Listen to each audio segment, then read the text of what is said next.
एक बार की बात है, रतनपुर नाम के गांव में मीठी अपने पिताजी उमेश और सौतेली माँ रमा के साथ रहती थी।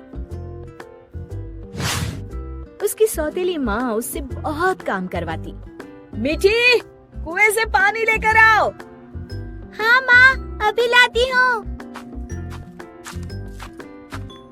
रास्ते में धूप से बचने के लिए वो एक लीची के पेड़ के नीचे खड़ी हो गई। तभी उसका ध्यान लीची के पेड़ की तरफ गया। लगता है इसको पानी की जरूरत है। मैं आज इसमें थोड़ा पानी जरूर डालूंगी।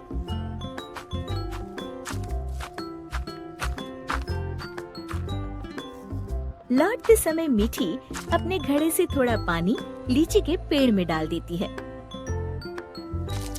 अब ये उसका रोज का नियम हो गया। जाते समय थोड़ी देर रुकती और आते समय थोड़ा पानी उसमें डाल देती। उसी पेड़ में एक चुड़ैल रहती थी। इतना ठंडा और मीठा पानी बड़े दिनों के बाद मिला है।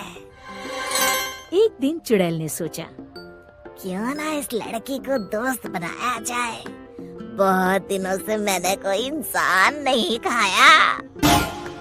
और वो मीठी की हम उम्र लड़की का रूप बनाकर कुएं पर बैठ गई। क्या नाम है तुम्हारा?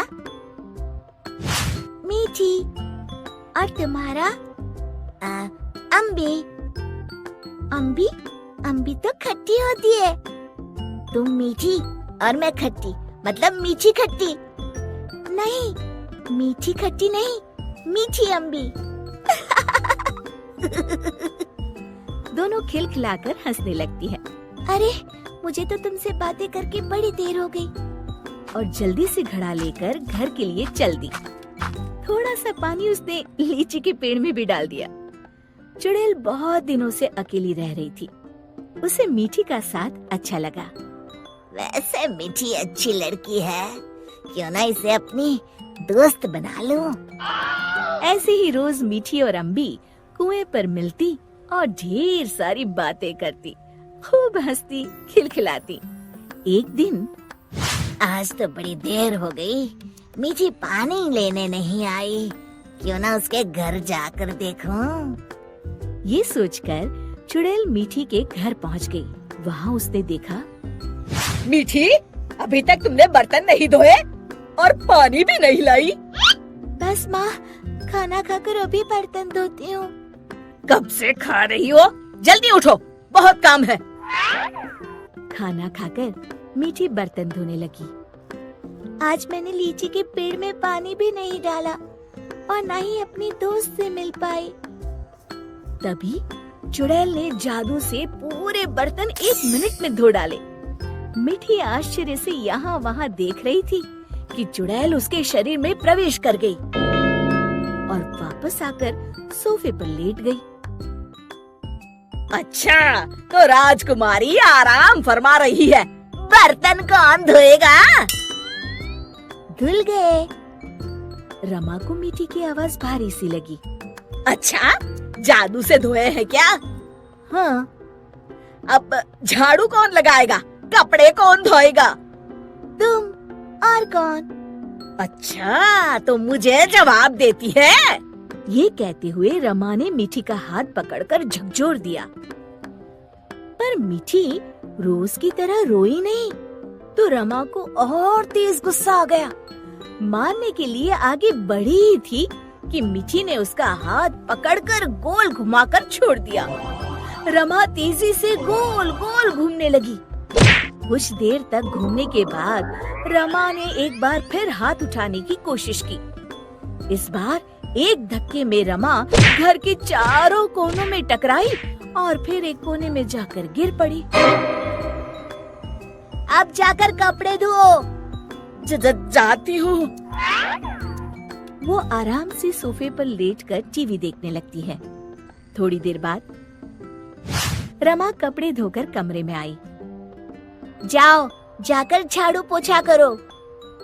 रमा कुछ बोलने ही वाली थी कि मीठी की लाल लाल आंखें देखकर डर गई। लगाती हूँ, अभी झाड़ू लगाती हूँ। इतने में मीठी के पिताजी आते हैं। उन्होंने पहले कभी रमा को काम करते हुए नहीं देखा था। रमा, तुम काम क्यों कर रही हो? मीठी कहाँ है? रमा जोर जोर से रोने लगी और उंगली से इशारा किया जहाँ मीठी आराम से लेटी हुई थी। मीठी, मैं क्या देख रहा हूँ?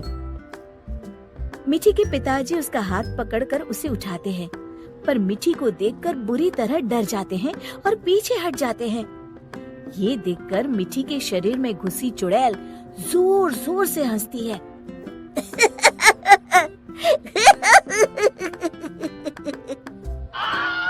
उमेश समझ जाता है कि मीठी पर चुड़ैल का साया है। कौन हो तुम और यहाँ कैसे आई? तभी चुड़ैल मीठी के शरीर से निकलकर लहराती हुई सामने खड़ी हो गई और गूंजती हुई आवाज में उसने कहा, मैं अम्बी हूँ। क्या कहा? अम्बी मतलब लीची वाली चुड़ैल? हाँ, और मीठी मेरी दोस्त है। तुम लोग उसे बहुत परेशान करते हो। मैं तुम सबको खा जाऊंगी। उमेश और रमा डर के मारे थर थर कांपने लगे। हमें माफ कर दो अम्बी, आज से हम ऐसा नहीं करेंगे।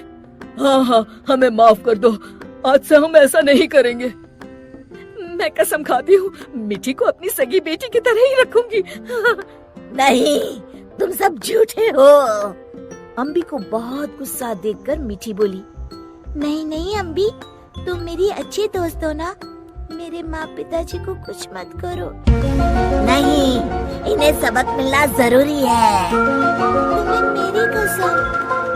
ठीक है, अभी छोड़ देती हूँ, लेकिन जब भी तुम्हें मेरी जरूरत हो मुझे बुलाना, मैं फौरन आ जाऊंगी।